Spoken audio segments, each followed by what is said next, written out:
Job వాటి విషయంలో success అవుతారు, ఫ్యామిలీలో ఫెయిల్ అయిపోతుంటారు.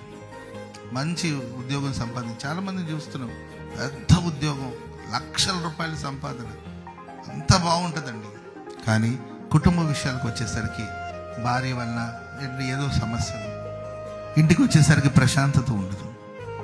ఇంకొంతమంది మీరు చూడండి, ఉద్యోగం బాగుంటుంది, జీతం బాగుంటుంది, సంపాదన బాగుంటుంది, భార్య కూడా పాపం మంచిదే, కానీ పిల్లల విషయంలో వచ్చేసరికి వాళ్ళు ఓటమి పాలైపోతారు.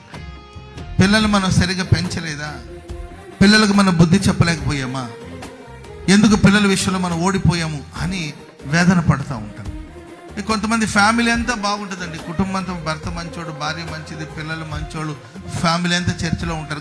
కానీ వాళ్ళు ఏం చేసినా వాళ్ళు కలిసి రాదు, ఏ వ్యాపారం చేసినా కలిసి రాదు, ఏ ఉద్యోగం చేసినా కలిసి రాదు. వ్యాపారాలు మార్చుకుంటూ వెళ్తున్నారు, ఎక్కడ సక్సెస్ అనేది ఉండదు, ఎక్కడ ఆశీర్వాదం అనేది అందుకోలేని పరిస్థితిలో ఉంటారు. ప్రేమ కొందరు కొన్ని విషయాల్లో సక్సెస్ అవుతారు, కొన్ని విషయాల్లో వాళ్ళు సఫలం అవుతారు, కొన్ని విషయాల్లో విజయం సాధిస్తారు.